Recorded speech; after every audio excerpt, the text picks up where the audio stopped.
veux t'écouter, ô Père. Parle-moi. Mais l'homme vivant de toute parole qui sort de la bouche de l'Éternel. Vous les enfants de Dieu, vous n'avez pas à rechercher les choses comme le monde recherche. Vous êtes le royaume de Dieu. C'est l'heure de l'émission C'est encore possible, présentée par le pasteur Jean Coueté de l'église La Mission évangélique de la principale de l'Angle, MEPA, chaque jeudi à 20h sur la RTDS. L'église évangélique de la principale de l'Angle est située à Bekota, non loin du lycée Bekota, en face de la clinique Notre-Dame de la Miséricorde. Programme de la semaine. Dimanche de 9h à 11h, culte d'action de grâce. Mercredi 18h à 20h30, culte d'enseignement et d'intercession. Audience du pasteur chaque lundi à partir de 9h. Vous êtes richement bénis. C'est plus que l'or, mieux que le diamant, mieux que de l'argent. Paix et grâce abondante du Seigneur sur votre vie. Nous sommes encore avec vous ce soir pour vous apporter la parole de Dieu. Et avant d'aller plus loin, je vais demander au frère Pierre de remettre votre écoute entre les mains du Seigneur afin que cette écoute soit efficace, afin que la parole produise son effet. Nous allons prier. Nous allons prier. Et Père Tout-Puissant, nous te remercions encore pour cette opportunité. Et nous savons qu'à chaque fois que tu nous permets de venir, tu peux faire un grand travail dans la vie de tes enfants. C'est pour cela que nous remettons tous tes enfants en tes mains ce soir. Surtout tout ce qu'ils vont écouter. Fais en sorte que leur écoute soit efficace et cette écoute produise un changement dans leur vie. Merci Seigneur Jésus-Christ. Fais-nous du bien pour que la gloire te revienne. Au nom de Jésus-Christ. Amen. Amen. Donc nous sommes avec vous et nous vous prions de prendre vos papiers, vos cahiers, vos bics et vos écritures pour prendre note. Parce que vous allez connaître la vérité et la vérité vous rendra libre. Et c'est pour cela que le Seigneur nous a appelés. Pour que nous vous apportons ce qui peut sauver votre âme et changer votre destinée. Donc nous sommes dans un enseignement qui parle du choix entre les rites, les rituels, les traditions, les cultures et Jésus, la religion et Jésus-Christ.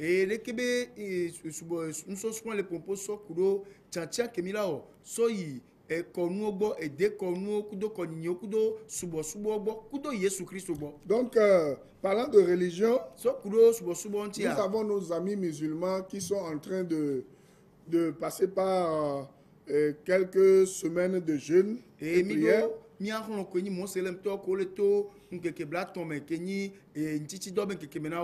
moi, le Seigneur Jésus m'a dit qu'il aime les musulmans. Et j'ai plein d'amis musulmanes et je prie pour eux. Donc nous avons édité cette brochure-là qui permet de prier chaque jour pour les musulmans. Vous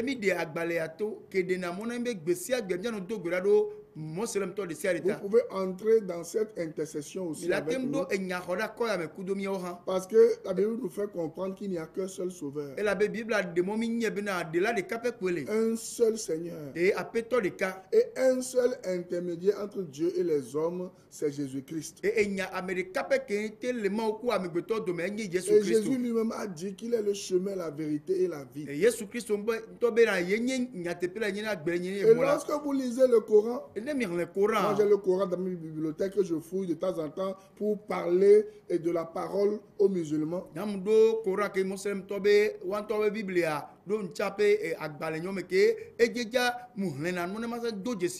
Vous savez, on a posé la question à Mahomet, on lui a dit, est-ce qu'il est sûr de son salut? Vous savez ce qu'il a répondu? Il a répondu, lui-même, il n'est pas sûr de son salut jusqu'à dire à quelqu'un d'être sûr du sien. Et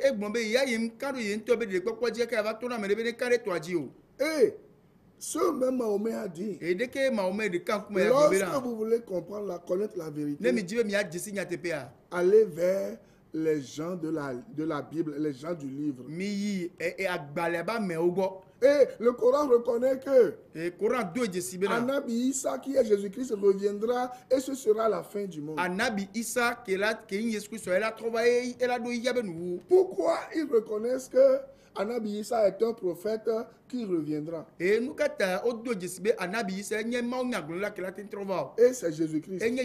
Or, nous savons que Jésus-Christ est prophète de Dieu. Et c'est difficile pour les gens de comprendre. C'est pour cela que nous prions pour les musulmans. Moi, je les aime tellement. Je prie chaque jour pour que le Seigneur Jésus-Christ se révèle à eux. Vous savez, dans les pays compliqués où on fait du mal aux chrétiens, où on élève les chrétiens contre les musulmans contre les chrétiens. Le Seigneur Jésus-Christ lui-même se révèle aux musulmans. Il les voit dans des visions. Il le voit dans leurs rêves. Et le Seigneur Jésus-Christ agit dans leur vie. Donc vous êtes chrétien.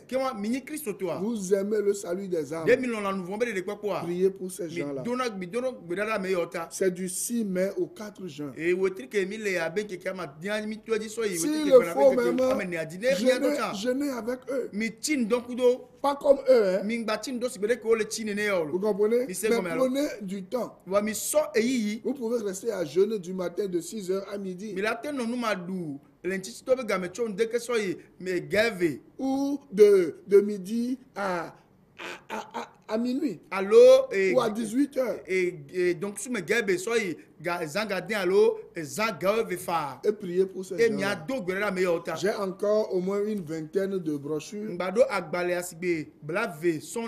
Et si vous voulez, vous pouvez m'appeler à la fin de l'émission. Et je peux mettre ça à votre disposition.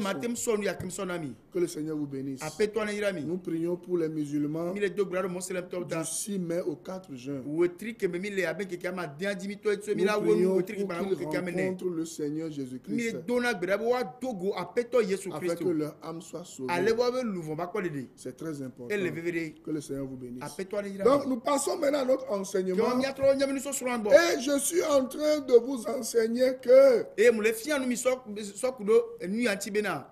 si vous dépendez encore des œuvres de la loi, vous êtes maudits. Parce que ce n'est pas moi qui le dis, c'est la Bible qui le dit. Galates 3, verset 10. Car tous ceux qui s'attachent aux œuvres de la loi sont sous la malédiction. La Bible dit, car quiconque, car tous ceux qui s'attachent aux œuvres de la loi sont sous la malédiction. Car il est écrit, maudit est quiconque n'observe pas tout ce qui est écrit dans le livre de la loi et ne le met pas en pratique.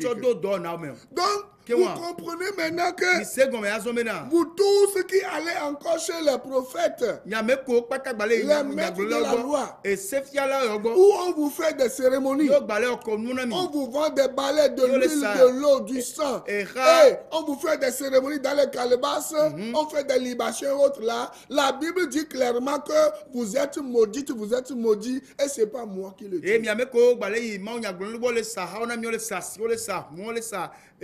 ya nu ko mi anto mi nyawo egbe ye mi le na ogba na o mi tachi mi aroko o le mi kudo amasidioku de konu be nu onado a mi asego me nyorebe mi le pipo de temu nyele gbon bible. Parce que je vous ai donné plusieurs passages qui ont démontré que toute personne qui veut être bénie, qui veut avoir un changement dans sa vie, doit comprendre que les miracles qu'il veut ne viennent pas de ces choses. Mais ces miracles-là viennent de la connaissance de la parole de Dieu. C'est pour cela que Marie était au pied de Jésus-Christ. Et Jésus-Christ dit qu'elle a choisi la bonne part qui ne lui sera jamais ôtée.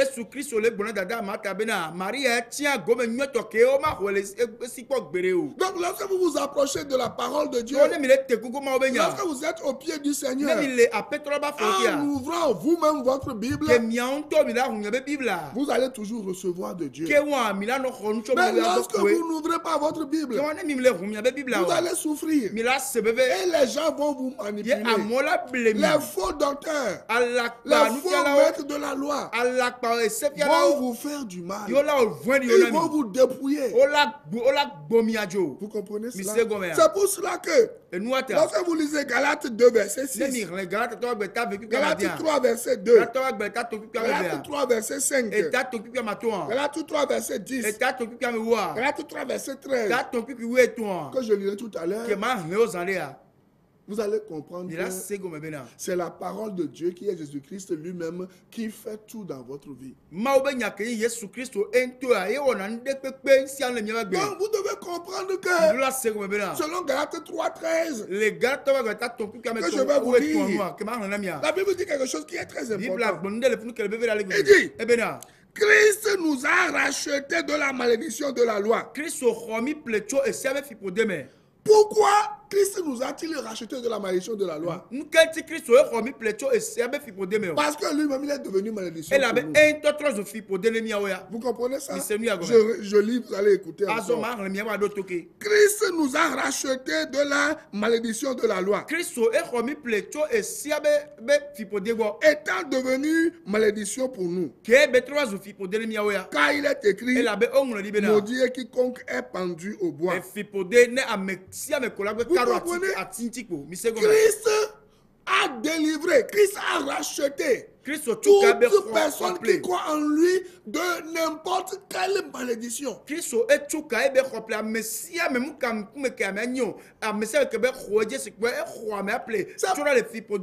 pour cela que la Bible dit: l'aiguillon du péché, c'est la loi. Vous comprenez? L'aiguillon du péché, c'est la loi. C'est la loi qui donne le pouvoir au péché. C'est pour cela que dans 2 Corinthiens 5 verset 21, la Bible dit: celui qui n'a jamais péché, savoir Jésus-Christ, il est devenu péché pour nous. La Bible n'a pas dit qu'il a péché pour nous. Celui qui n'a jamais péché, il est devenu péché pour nous. Pour que nous soyons parfaitement et complètement justifiés. Je vais vous le lire. 2 Corinthiens 5 verset 21. Je lis pour vous. 2 Corinthiens 5 verset 21. Celui qui n'a point connu le péché, il l'a fait devenir péché pour nous, afin que nous devenions en lui justice de Dieu. Vous comprenez? Christ n'a jamais connu le péché. Il n'a jamais péché. Mais il est devenu péché pour nous. Vous comprenez cela? C'est pour cela qu'à la croix, il a crié: Père, Père, pourquoi m'as-tu abandonné? Le Père, c'est la première fois où Jésus-Christ a appelé Dieu son Père. Parce que dans son humanité, il portait le péché de tout homme, de toute femme. Et puisque le Père ne peut pas regarder le péché, il a détourné son regard du Fils. Et le Fils a dit, Père, pourquoi m'as-tu abandonné? C'est la première fois, c'était la première fois où Dieu le Père a abandonné Dieu le Fils. Pour quelle raison? Pour la simple raison que Dieu le Père portait Dieu le Fils. Ton péché. Dieu le Fils. Portait ton péché. Et portait mon péché. Et portait tout le péché de l'humanité. Vous comprenez? C'est pour cela que la Bible dit que celui qui n'a jamais péché, il est devenu péché pour nous. Il est devenu malédiction pour nous. Vous comprenez? Puisqu'il est devenu malédiction pour nous, il a le pouvoir de détruire la malédiction. C'est ce que nous voyons dans Galates 3, verset 13. Lorsque vous êtes dans une église, on vous dit que ce sont vos dîmes qui vont détruire vos malédictions. Ce sont vos offrandes qui vont détruire vos malédictions. C'est votre bonne vie que vous menez, votre piété hypocrite qui va détruire vos malédictions. Et on nous votre tête zégué avec des foulards. En vous faisant croire que ce sont vos mérites qui font que Christ va vous libérer de vos malédictions. La Bible dit que vous êtes orgueilleux et que vous ne comprenez rien et que vous êtes loin de Dieu et que vous êtes encore sous la malédiction. Vous comprenez? Je répète encore pour vous. Galates 3, verset 13. Christ nous a rachetés de la malédiction de la loi, étant devenu malédiction pour nous. Vous comprenez? Christ est devenu quoi? Malédiction pour vous. Mais aujourd'hui, qu'est-ce qu'on prend pour vous faire peur? Qu'est-ce qu'on prend pour vous faire du mal? Parce que vous êtes dans l'ignorance. Parfois, si je parle avec certaines personnes, ça me fait pitié. J'ai envie de pleurer. Ce qui est simple à comprendre dans les Écritures, ils ne comprennent pas. Par exemple, Jean 3,16. Dieu a aimé le monde. Il a donné son Fils unique afin que quiconque croit en lui ne périsse pas, mais qu'il ait la vie éternelle. Ce qu'on dit là-bas, il n'y a aucune condition. Le quiconque n'est pas une condition. Le quiconque a plutôt une invitation aux gens qui ne méritent pas. Quiconque, que tu sois sorcier, que tu sois fornicateur, que tu sois adultère, fornication, que tu sois un voleur, un assassin, que tu sois un menteur, que tu sois n'importe qui. La Bible dit, le jour où tu places ta confiance en Jésus-Christ, le Seigneur enlève ton nom du livre de la malédiction, du livre de la mort, et le place dans le livre de la bénédiction et dans le livre de la vie. On parle de vie éternelle. Une vie éternelle, c'est une vie qui ne finit pas. Lorsqu'on était à l'école, on a appris ce qu'on appelle des fonctions. Il y a des fonctions moins l'infini, à plus l'infini.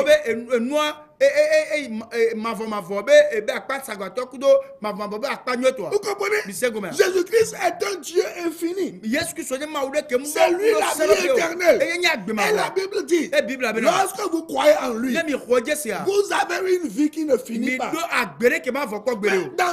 Vous êtes dans des églises, on vous dit que vous avez une vie qui finit.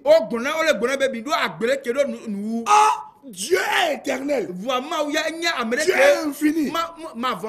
C'est pour cela que dans l'Apocalypse, le livre des révélations, Jésus-Christ a dit, je suis l'alpha et l'oméga. Et vous comprenez? Il est le commencement et la fin. Et ailleurs, la Bible dit que Jésus-Christ, il n'a ni commencement, il n'a pas de fin. Et lorsque vous croyez en lui, il vous donne cette vie qui ne s'arrêtera jamais. Mais pourquoi dans vos églises, on vous fait croire que la vie de Jésus-Christ est une vie qui s'arrête? Ce qui peut arrêter une vie, c'est le péché. Et la Bible dit que celui qui n'a jamais commis le péché, il est devenu péché pour vous, afin que vous soyez justifiés, pour que Dieu ne vous voit plus comme des gens qui sont des pécheurs.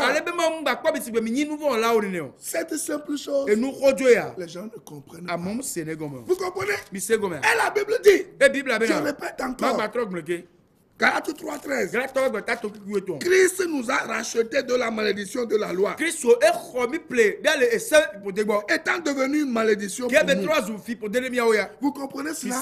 Mais pourquoi on vous a racheté de la malédiction? Les gens vont continuer par vous faire voir des choses sur la malédiction. On fait venir des faux prophètes dans l'église. On creuse des trous. Vous comprenez ça? On fait des cérémonies de libation comme les féticheurs font. Et les gens qui se disent chrétiens, ils applaudissent. Alors la Bible dit, toute personne qui s'attache aux œuvres de la loi est maudite. Technicien, est-ce que je peux voir cette œuvre de la loi que ce faux prophète est en train de faire dans ce qu'ils appellent église? Écoutez, regardez ça. Écoutez ce qui se passe là-bas. Quelqu'un qui vient dans l'église et il creuse un trou. Un trou à côté de l'autel. Et il fait des cérémonies. Et sur l'autel, vous allez voir des calebasses, des canaries, avec des ingrédients que les féticheurs utilisent. Sous l'autel, vous allez voir des bouteilles de gin, de soda, et on fait des cérémonies de libation. On fait des incantations. Et ça, on dit dans l'église. C'est pour cela que je vous préviens. Il y a certaines églises au Togo, à Lomé ici, qui sont dirigées par certains apôtres, certains docteurs. Ils disent que tu ne peux pas t'approcher de l'autel. Parce que l'autel est sacré. Il y a quelque chose au niveau de l'autel. Qu'est-ce qu'il y a au niveau de l'autel?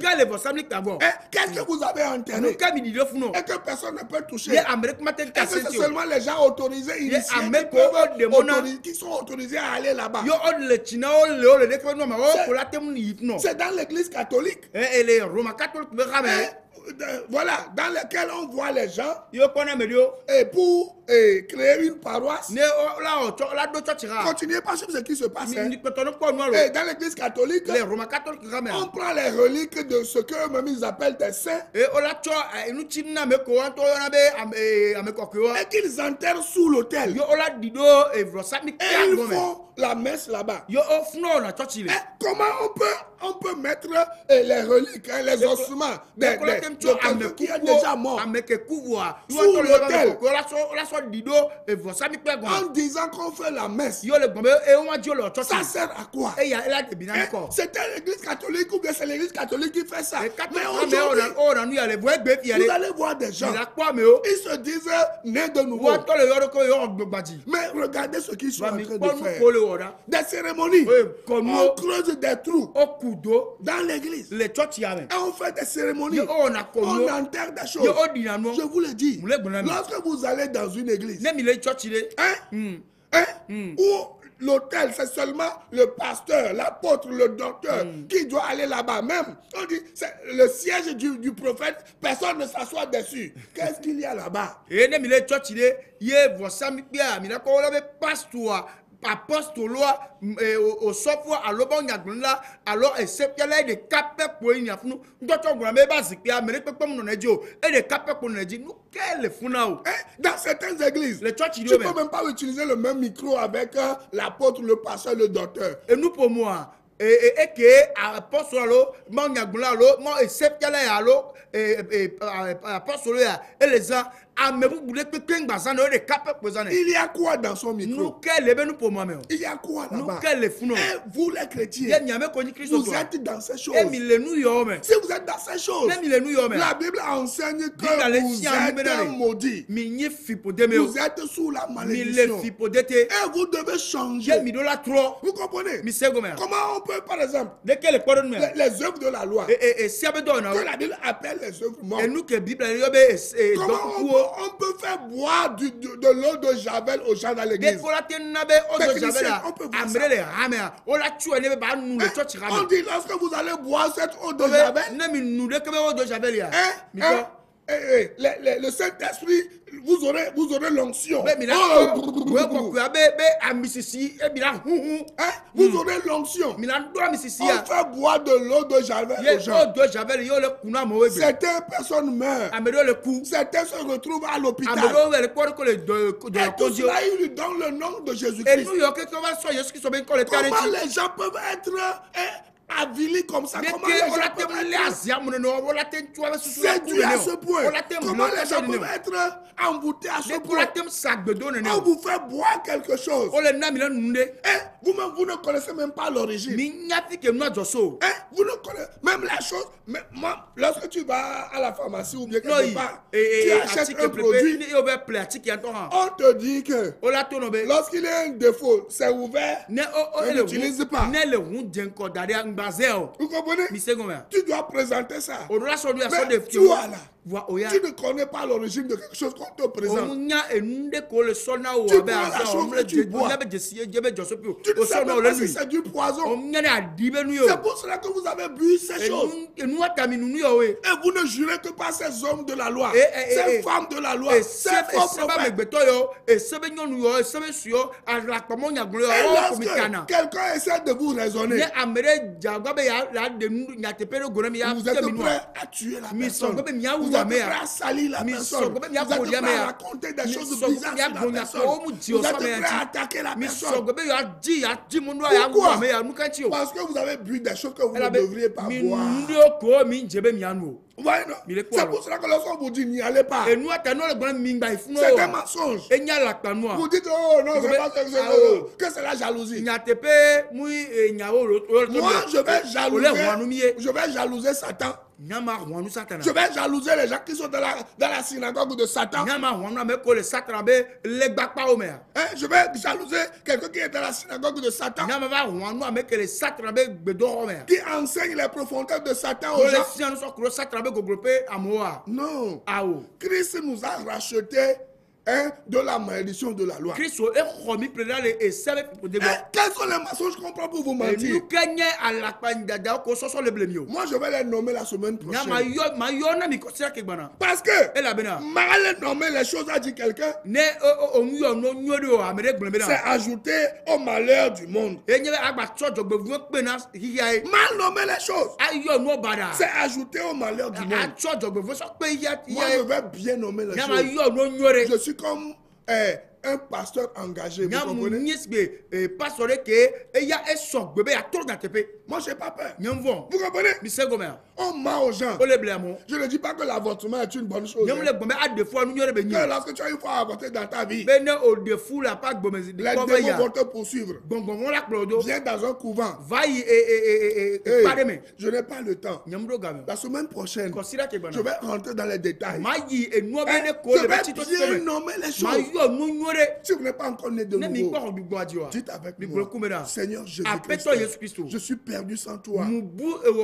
J'ai suivi les faux prophètes, les faux docteurs de la loi. Maintenant, j'écoute ta parole. Je sais que toi, tu veux me sauver. Pardonne-moi. Pardonne-moi. Je t'accepte comme mon sauveur personnel. Écris maintenant dans ton livre de vie que je sois à toi. Garde-moi auprès de ton cœur. Merci de ce que, à compter d'aujourd'hui, je t'accepte comme mon sauveur et mon Seigneur pour la vie éternelle et pour toujours. Amen. Amen. À la semaine prochaine. Mais sachez une chose, Christ vous a racheté complètement de n'importe quelle malédiction. Vous pouvez maintenant appeler pour nous visiter à l'église. Bye bye. Bye bye. Cette émission vous a été offerte par la mission évangélique de la principale de l'Angle en collaboration avec l'Institut de théologie appliquée MEPA ITA, site à l'étage de l'immeuble La Maison de la Grâce Souveraine de Dieu, en face de la clinique Notre-Dame de la Miséricorde, non loin du lycée de Bekota. He will be my guide, hold me closely to his side. With love and strength Dieu vous bénisse. For